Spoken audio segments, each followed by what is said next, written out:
Olá, tudo bem? Está começando agora mais um Da Sua Conta. No programa de hoje você vai ver que o governo federal anunciou o aumento dos gastos públicos para estimular o consumo e o investimento. Vai ver também que cresceu o número de microempreendedores individuais no país. E no segundo bloco a gente explica o significado da expressão superávit da balança comercial. O Da Sua Conta de hoje já está no ar. O governo federal anunciou que vai aumentar os gastos públicos com o objetivo de estimular o consumo e o crescimento do país. Com a medida, as despesas com pessoal, custeio, administrativo, programas sociais e investimentos baterão a marca de 938 bilhões de reais, maior patamar da história. De acordo com o Banco Central, essa expansão nos gastos é um dos motivos da alta da inflação. Tese contestada pelo ministro da Fazenda, Guido Mantega. Quem está aqui com a gente hoje para falar sobre esse e outros assuntos é a economista Luciana Caetano. Olá, Luciana, tudo bem? Olá, Maria, tudo bem? Bom, segundo o ministro Mantega, essa alta da inflação está concentrada em alguns setores, que seriam de serviços e alimentação, e que os gastos públicos não teriam esse efeito. Você concorda? É por aí mesmo? Concordo. Na verdade, quando a elevação dos gastos governamentais ele se concentra principalmente em investimento, esses investimentos ele tem uma capacidade de alavancagem sobre os investimentos privados.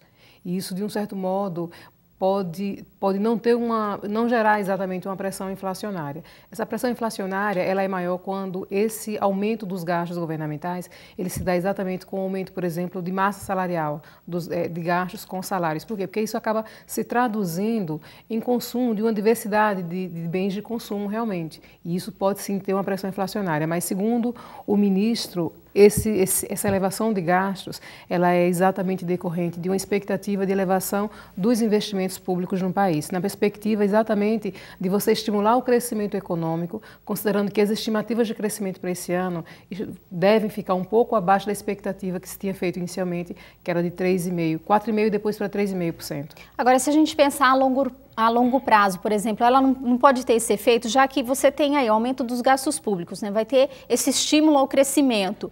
O país crescendo mais, consequentemente, as pessoas vão passar a consumir mais também. Pode ser um efeito assim a médio e longo prazo ou não? Não chega a assustar? Não, no longo prazo não, porque você acaba tendo também um crescimento da oferta agregada no país. Então, à medida que o governo cria melhores condições de produção, isso faz com que os produtores, em todos os setores, também aumentem a sua oferta. Isso, de um certo modo, equilibra essa relação entre oferta e demanda de um modo geral. E como o ministro ressaltou, a inflação, a pressão inflacionária gerada recentemente, ela é muito mais decorrente do setor de alimentação, em função de fatores climáticos ocorridos tanto nas regiões sul e sudeste como na região nordeste, ou excesso de chuvas ou estiagem prolongada. Isso gerou uma escassez de alguns produtos, fazendo com que alguns tivessem aumento de 200%, 300%, a exemplo da farinha, da mandioca, do tomate, e outros que também tiveram um aumento significativo. Mas eu acredito que isso já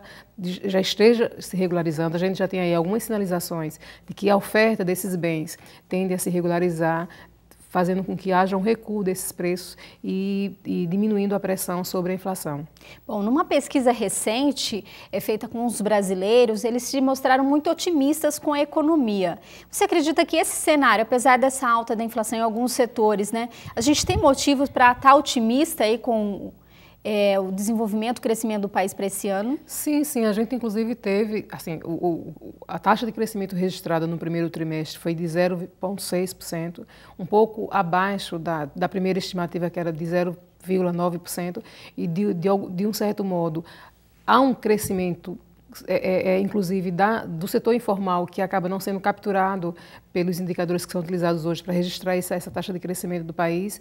E se nós compararmos o Brasil hoje com outros países, a gente percebe que a situação é um pouco mais confortável, está crescendo mais que a China, ou mais que a Rússia, e mais que alguns outros países que da América do Sul. E se a gente comparar com a Europa, então, o nosso desempenho tem sido melhor ainda. Então, considerando a conjuntura macroeconômica, a conjuntura internacional, a situação do Brasil hoje é uma relação confortável em relação à maioria dos países, sim. Eu acho que a gente tem mais aqui que comemorar. A situação pode não ser a melhor dos mundos, mas diante da circunstância, eu acho que é o melhor que a gente pode ter hoje. De acordo com o levantamento feito pela Serasa Experian, mais de 420 mil empresas foram criadas no Brasil no primeiro trimestre deste ano. Mais da metade deste valor, cerca de 65%, são de microempreendedores individuais, ou seja, pessoas que trabalhavam por conta própria e que decidiram formalizar seus negócios.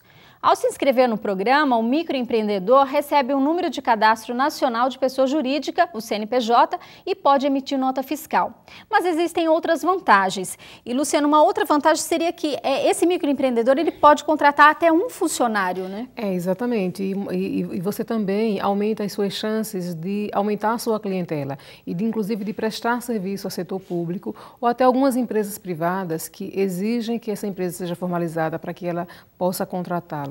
Então, de um certo modo, você vai pouco a pouco se organizando à medida que você se formaliza, e aí a tendência é que você passe a se capacitar, a contratar pessoas e aumentar a sua rede de clientela. Então, é um mercado que tem crescido muito hoje por duas razões. Primeiro, porque o governo federal cria uma legislação específica para de um certo modo, contemplar esse microempreendedor individual com a carga tributária menor. E segundo, que também foram lançadas linhas de crédito específicas para esse grupo.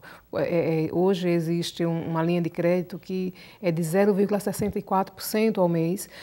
Claro que os valores são pequenos e o prazo de amortização também ele é relativamente curto, mas, de qualquer modo, é uma taxa de juros possível para quem tem uma escala de produção pequena. Então, eu acredito que os movimentos feitos pelo governo federal, de um certo modo, estimularam muito o crescimento desse microempreendedor individual. Então, cada vez mais cresce e, de um certo modo, isso é importante, sobretudo, porque algumas pessoas, a depender da idade e do grau de instrução, elas não conseguem mais ser absorvidas pelo mercado de trabalho formal. E aí resta a elas a oportunidade de se virarem sozinhas, de se virarem por conta própria.